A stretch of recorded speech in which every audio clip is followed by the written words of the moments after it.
Olá, turma do oitavo ano, tudo bem? Aqui é o professor Gerran e bem-vindos a mais uma aula de artes. Pessoal, terminamos o nosso conteúdo passado e vamos trabalhar o movimento realista.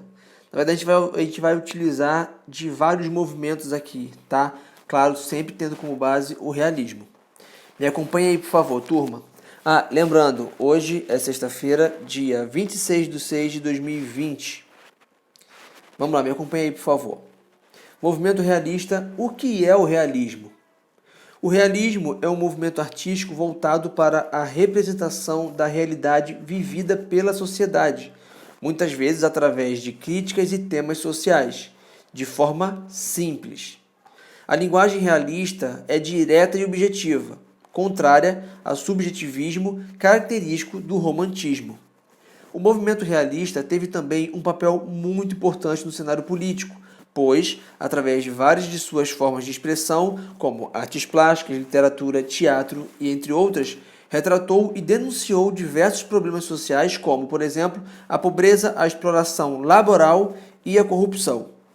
Em um contexto histórico, turma, a gente tem aqui o aparecimento do realismo que se deu no século XIX na Europa, mais especificamente na França, e teve uma duração de aproximadamente 2 décadas. Com o realismo, houve o destaque para uma pequena burguesia. Nesse período, a sociedade em geral passava por muitas transformações e descobertas. A Revolução Industrial entrou em uma nova fase e, além disso, ocorreram bastantes inovações no ramo da física e também da química. A utilização de eletricidade, petróleo e de aço são alguns dos exemplos a serem citados aqui. Nesse período também ocorreu uma revolução tecnológica, onde houve o surgimento do telefone, do telégrafo, de máquinas a vapor, locomotivas, entre tantas outras invenções.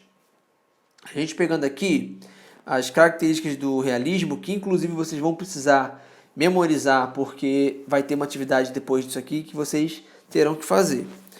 Então, não precisa nem memorizar, é entender, turma, é entender. As características principais do realismo é a de mostrar os fatos de maneira mais real, possível, sem abordagens fantasiosas ou idealizadoras.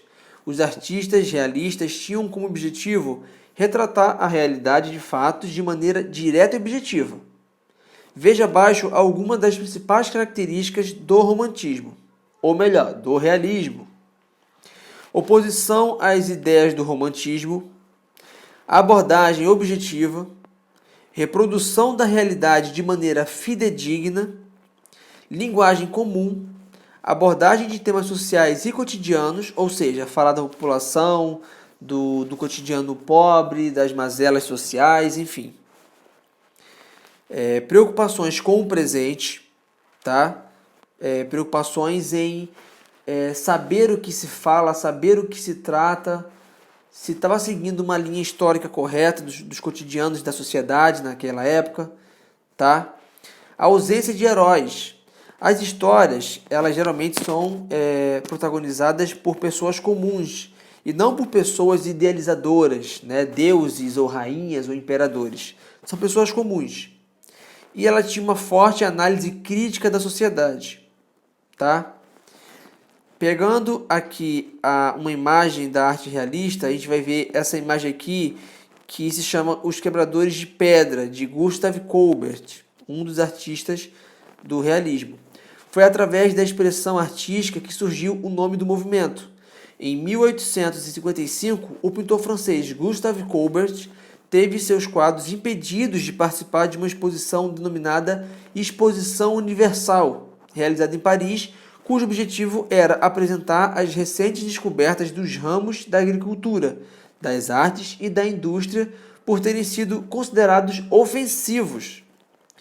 Como represália a este tipo de censura, o Colbert organizou sua própria exposição perto da Exposição Universal e a chamou de Le Réalisme, ou o realismo.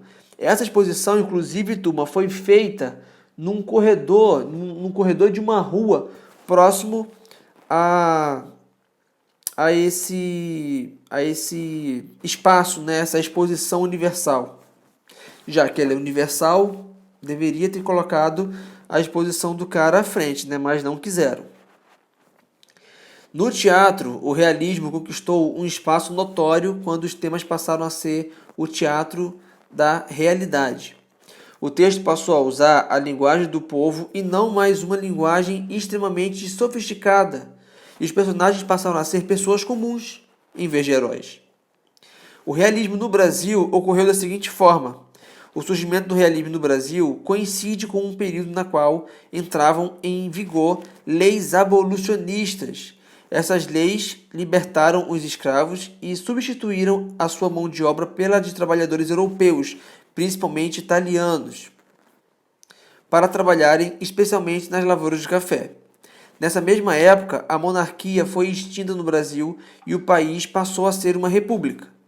Dentro da sua filosofia de abordagem objetiva de temas cotidianos, o realismo brasileiro muitas vezes retratou em suas obras a crise da monarquia, as ideias abolicionistas e a realidade da sociedade. O ponto de partida do realismo no Brasil ocorreu com as publicações de Memórias Póstumas de Brás Cubas, onde o autor Machado de Assis dirige críticas diretas à sociedade. Turma, eu vou disponibilizar para vocês um vídeo que mostra basicamente esse tema, tá? Do realismo no Brasil, principalmente no Brasil. E se vocês também sentirem a necessidade de entender aqui um pouco das obras do Gustav Colbert, eu posso mandar para vocês sim, tá bom? A gente vai continuar então na próxima aula falando do realismo em Portugal, porque a gente vai falar de algumas obras, que aí já é uma outra atividade, não vou dar spoiler não, tá bom? Turma, então é isso, eu espero que vocês tenham gostado. Realize as atividades a seguir, tá? Que eu vou disponibilizar no grupo. Assistam o vídeo, faça atividade e qualquer dúvida o tio está aqui para poder ajudar vocês, ok? Turma, um grande abraço, fique com Deus, boa aula, boa atividade, espero vocês lá no grupo do WhatsApp e até o nosso próximo vídeo aula. Tchau, tchau, turma!